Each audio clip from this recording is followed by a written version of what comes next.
Greetings friends, I am DJ, and in this video we'll be making a full cosplay of Jason Voorhees as seen in Friday the 13th, the final chapter. In the final chapter, Jason is portrayed by stunt actor Ted White, who was John Wayne's stunt double on several projects in the 50s and 60s. Now, the final chapter being an immediate follow-up to Friday the 13th Part 3, the film has Jason wearing the same costume as he did in the previous film. And while the costume is supposed to be the same, there are several small differences in the coloring and specific finer details. Though to keep it simple, you could just use a Friday the 13th Part 3 costume if you have one on hand. So let's start at the bottom and work our way up. For footwear, in the final chapter, Jason is wearing Kodiak Greb boots, which are heavy-duty outdoor boots. In the film, these boots are heavily weathered. As I don't have any on hand, I'll simply be reusing my Genesco jump boots that I used for my Friday the 13th Part 3 cosplay. For the pants, the jury is still out on what brand they are, but it is assumed to be extremely similar or possibly the exact same brand of pants used for Part 3. With that said, I will be reusing the pants that I used for my Part 3 cosplay as well. One thing of note is that while the Part 3 costume did have a belt, a basket weave with a silver buckle, the Part 4 costume does not feature a belt. In fact, in the film, Jason is wearing a rope around his waist to keep his pants up. Working our way up the torso, Jason is once again wearing a white t-shirt or undershirt underneath his work shirt, so I will once again also be wearing a white t-shirt underneath it. And for the main piece of attire, the green work shirt. This one we do have definite confirmation of the brand that is used. It is a Sears Big Mac Work and Leisure perma-pressed work shirt in hunter or forest green. Now this we know for a fact because one of these shirts is still being kept by a collector. The practical effect or dummy torso that was used at the end of the film for Jason's demise has been traded over the years between collectors, and on it during all that time was one of these shirts used during filming, and the owner of the prop has been kind enough to take a picture of the tag on the collar of the shirt.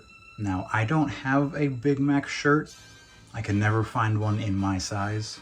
So for this cosplay, I'm going to once again use a Dickies work shirt in the same color, hunter or forest green. Now getting into pedantics a little bit, the shirt used for Part 3 was also a Sears Big Mac shirt. However, that shirt was in olive green, a slightly lighter color, and I imagine it was picked for the 3D cameras to better pop on screen. But in Part 4, they used the darker color of green, which is why I picked up a forest green Dickies work shirt.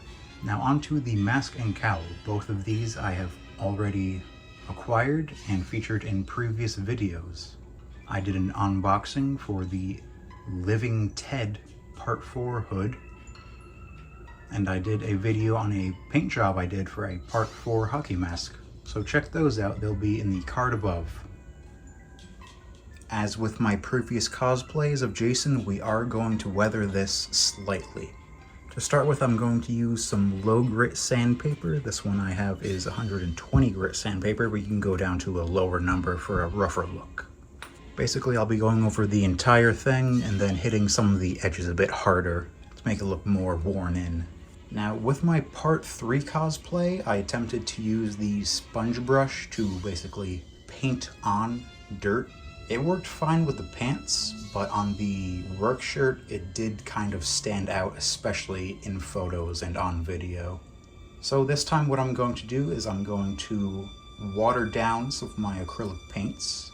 I'll be using a basic black, gray, and brown and just mix them together with a lot of water. I'm then going to take my sponge brush, this is the same one I used to paint on the blood for the mask, and I'm simply going to dab it and smear it around. But before I forget, let's take off this tag.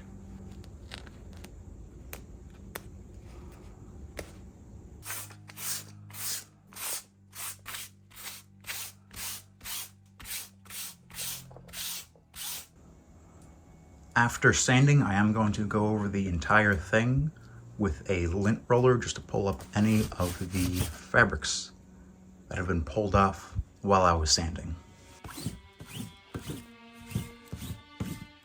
And you could see even after pulling up a lot of the loose fabric, we still have a rough surface to work with. So that is perfect. Here I have mostly water with drops of brown, black, and gray paint in them. And here I have my sponge brush, which I also soaked in some water and then squeezed out. So my plan is to simply take some of that, wring it out a little bit, just kind of dab it and smear it.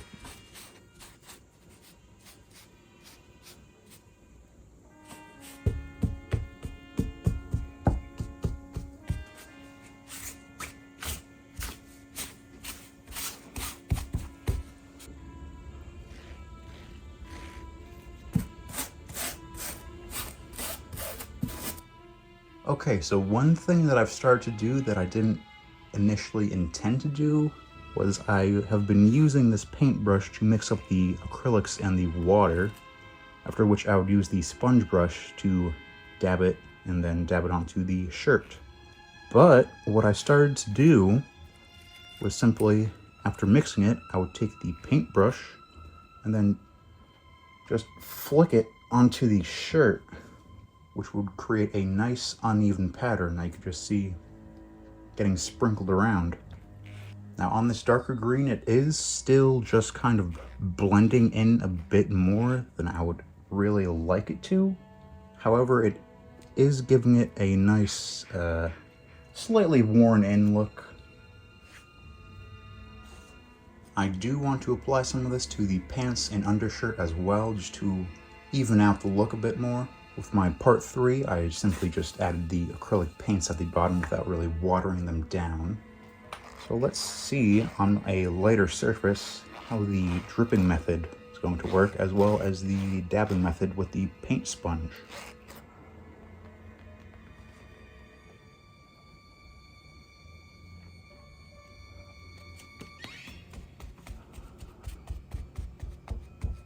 Yeah, you could definitely see the color coming through a lot more with this. Now the true test, just a white t-shirt.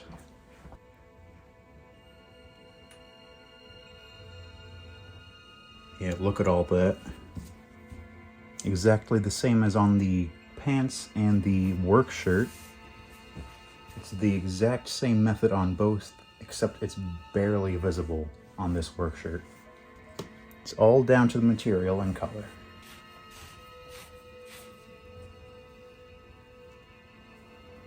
Even the smearing has wildly different results compared to the work shirt. There are other methods I could have used.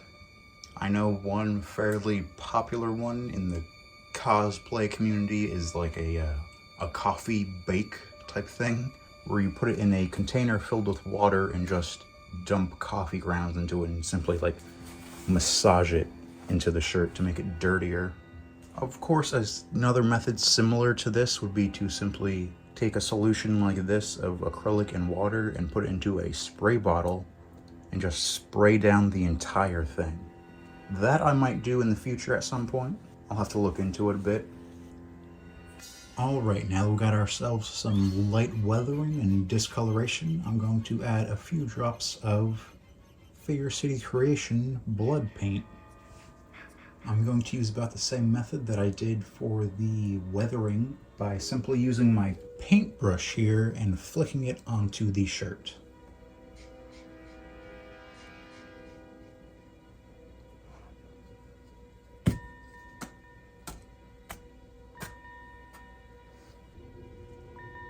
And here is the final result of the blood. I wanted to keep it sort of hard to see, keep it down to a minimalist type style, and I think it did turn out pretty well.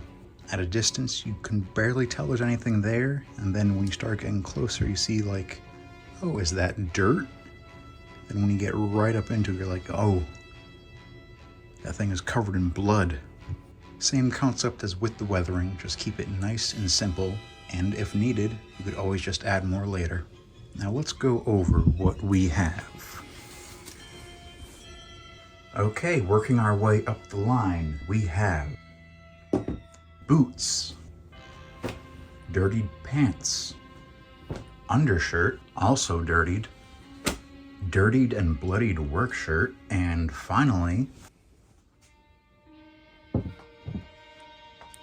Fear City Creations Part 4 hockey mask painted by me, as well as a New Kind of Fear Part 4 hood.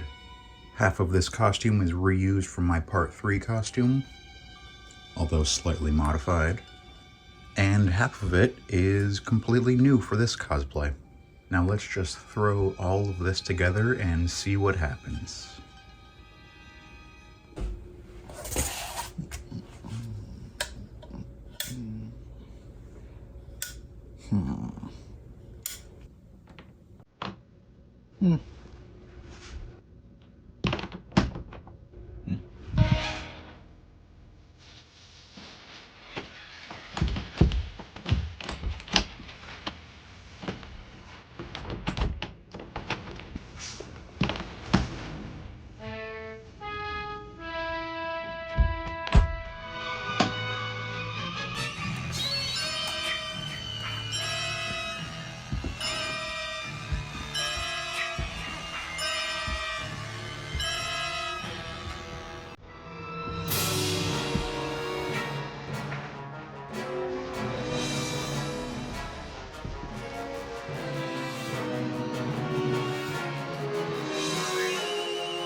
If you like this video, hit the like button and leave a comment down below.